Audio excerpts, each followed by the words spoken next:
Welcome to this series of dramatized Bigfoot encounters.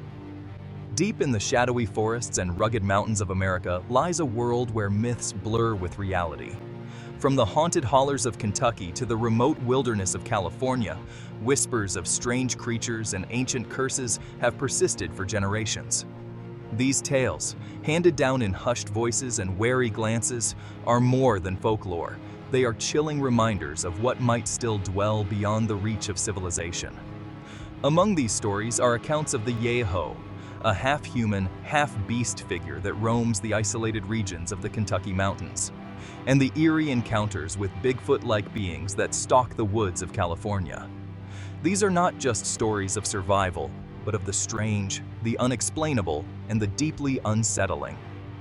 Brace yourself for a journey into the unknown, where the lines between man, beast, and spirit dissolve into the primal shadows of the wild.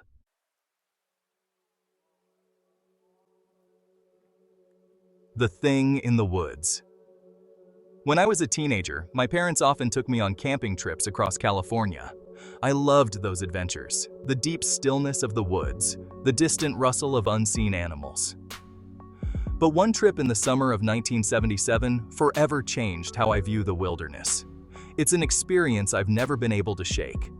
We'd gone near Spicer Reservoir in Calaveras County, miles down a dirt road to a secluded area by the river. It was just me and my dad, with no other campers in sight. We pitched our tent in a small clearing near a dried creek bed, surrounded by towering pines that felt like silent sentinels. The first night, the quiet was broken by a sound. At first, I thought it might be a coyote or an elk, deep, guttural screams echoing from farther up the river. Dad waved it off, calling it nature's night music. I pretended to agree, but the sounds gnawed at me. They didn't belong. The next morning, we explored the area. We found strange tracks, large, deep footprints sunk into the muddy trail. They were bigger than any human foot, bare and oddly shaped.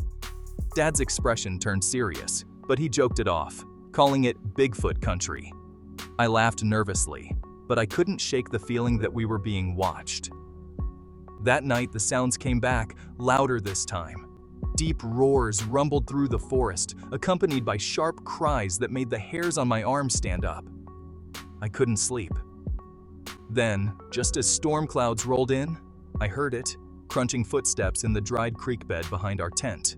Slow, deliberate. "Dad," I whispered, gripping my sleeping bag. He sat up, eyes wide, as another crunch sounded, louder this time. "I'm checking it out," he said. He grabbed his flashlight, and before I could stop him, he unzipped the tent and stepped into the darkness. Seconds stretched into minutes. Alone, clutching a pocket knife, I strained to hear any sign of him. Then came a scream, not human, not animal, followed by my dad's panicked voice. "Get in the car, now!" I scrambled out of the tent and saw him running toward me, the flashlight beam bouncing wildly. Something dark and massive moved in the trees behind him.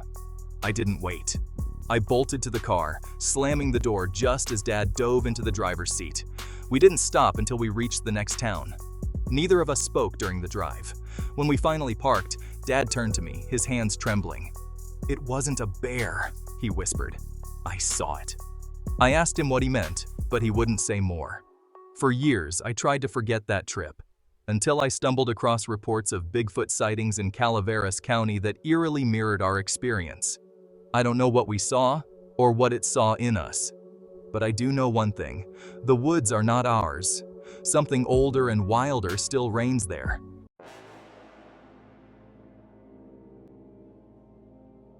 The Path in the Rain.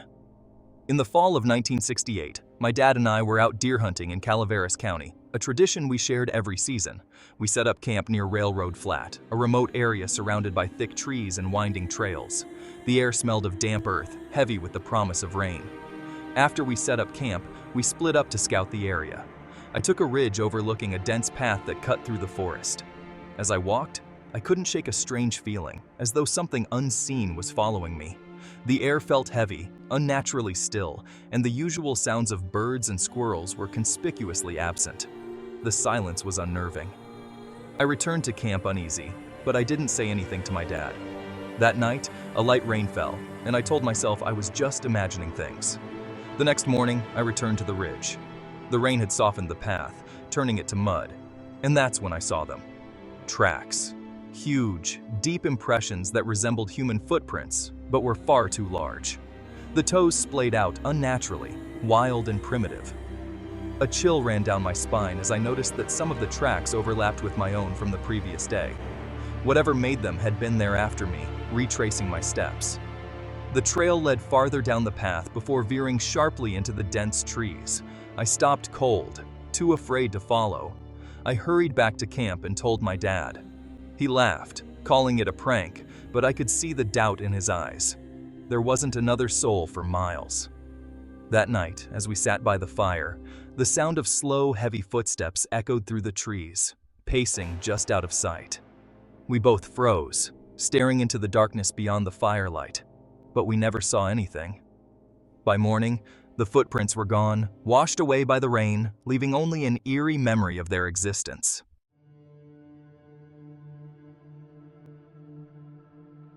The screams at dawn. Years later, in 2001, I took my wife and kids camping at Big Trees State Park near Arnold, California. It was supposed to be a peaceful weekend, a chance to escape the chaos of city life. We set up camp near the North Grove campground, surrounded by the towering sequoias. The first night passed uneventfully, but the second night would haunt me forever. I woke at 4:45 a.m. to a sound I'll never forget: screams.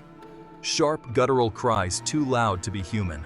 My wife clutched my arm, trembling, as the kids stirred uneasily in their sleeping bags. I held my breath, straining to listen.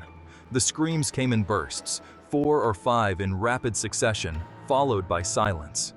It sounded like a mixture of pain and rage, echoing through the forest. The noise lasted for what felt like an eternity, but it was likely no more than 20 minutes. Then, as suddenly as it started, it stopped, leaving the forest eerily silent. At 6:30 a.m., the screams began again, this time from the opposite direction. The kids were awake now, their eyes wide with fear. I told my wife to stay in the tent while I stepped outside, flashlight in hand. The cold morning air bit at my face, and my breath fogged as I scanned the trees. That's when I saw it. A shadow. Tall, broad, and impossibly large, at the edge of the flashlight's beam. It didn't move, but I could feel it watching me. Then its eyes caught the light, glowing faintly yellow in the dimness. My heart pounded as the figure lingered for a moment before retreating silently into the forest. By dawn, we were packed and ready to leave. The kids asked about the screams, but I didn't have an answer. I still don't. Whatever made them wasn't a bear, and it wasn't human.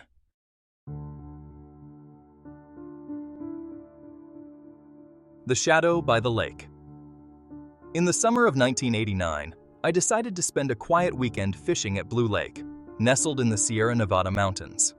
It was the kind of place where time seemed to stand still, with glassy water reflecting the pines and jagged peaks surrounding it.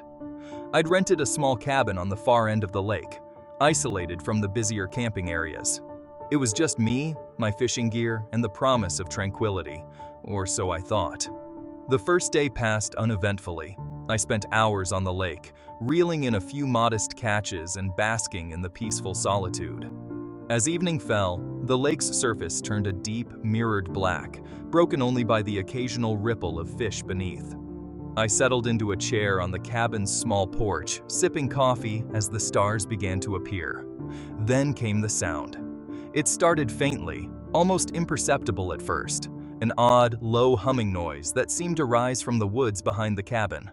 At first, I thought it was the wind, but it grew louder, taking on a rhythmic, almost mechanical quality.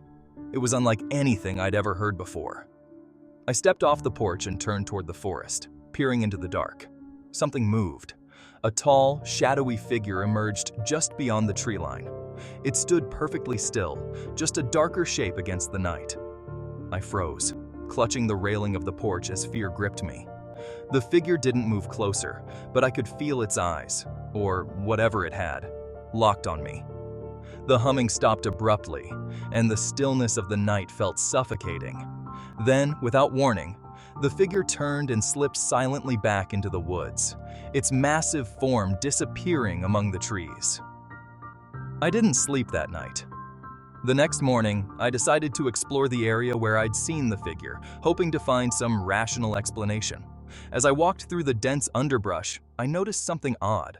The forest was unnaturally quiet, as though the wildlife had vanished. Then I found them. Tracks. The prints were enormous, sunk deep into the soft earth. They were similar to those I'd seen years earlier on a hunting trip with my dad. Bare, human-like, but impossibly large and wide. A sense of dread washed over me as I followed them deeper into the woods, but they abruptly stopped in the middle of a small clearing, as though whatever had made them had simply vanished. I returned to the cabin, packed my gear, and left without finishing my weekend. Months later, I came across an article describing Bigfoot sightings in the area, including accounts of strange sounds and shadowy figures near Blue Lake. It brought back the memory of that night with startling clarity, and I couldn't help but wonder, had I come closer to the truth than I ever wanted?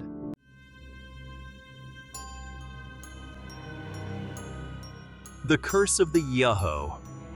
The legend of the Yaho wasn't just a campfire story for us kids growing up near the Pine Mountain Range in Kentucky. It was a whispered warning.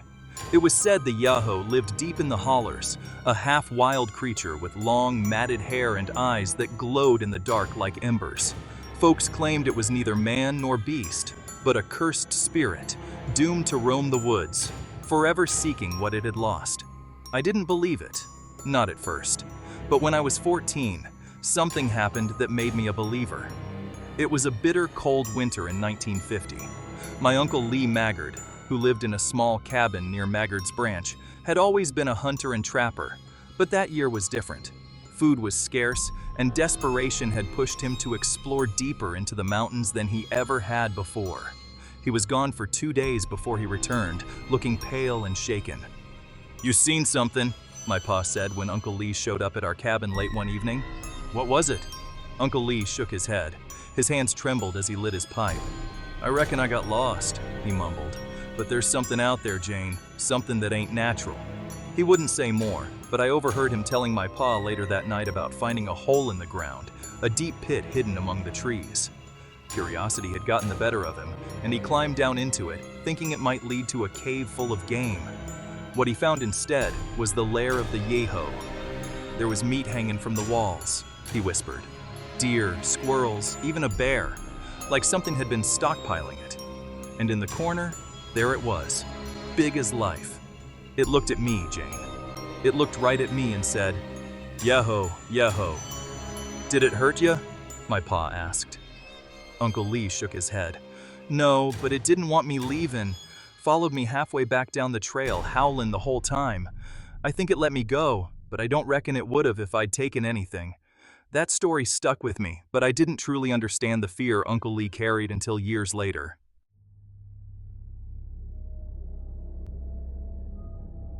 A dark journey. One summer night in 1954, I was out coon hunting with my cousin Joe. We'd wandered further than we meant to, the glow of our lanterns barely cutting through the thick forest. As we neared Maggard's Branch, we heard it, a low, guttural growl that sent shivers down my spine. Joe stopped in his tracks. "You hear that?" I nodded, gripping my rifle tightly. The sound came again, closer this time, followed by a heavy rustling in the underbrush. Then, in the faint glow of the lantern, we saw it. A massive, hairy figure standing on 2 legs, its shoulders hunched and its glowing eyes fixed on us. "It's the Yaho," Joe whispered, his voice trembling. "Don't run." But panic got the better of me. I bolted, my boots slipping on the damp earth. Joe shouted for me to stop, but I didn't look back. The howls grew louder, and I could hear heavy footsteps crashing through the trees behind me. I tripped and fell, my lantern shattering as it hit the ground. In the darkness, I felt the hot breath of the Yaho on my neck. I thought I was done for, but then a strange thing happened. The howling stopped, replaced by a low, mournful wail. I opened my eyes and saw the creature standing a few feet away, holding something in its hands. It was a small, half-human, half-beast child, its body twisted and unnatural. The Yaho looked at me, its glowing eyes filled with sorrow, and held the child out as if offering it to me. Then it let out a heart-wrenching scream and disappeared into the woods, leaving me shaking and alone.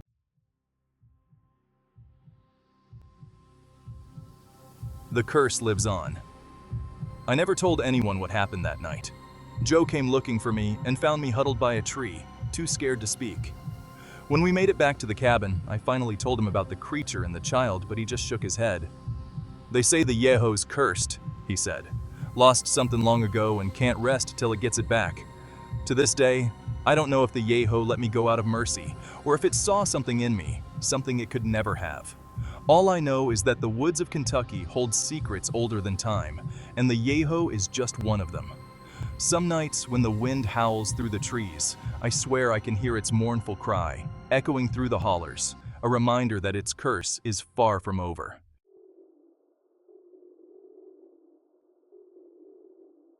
Thank you for joining us.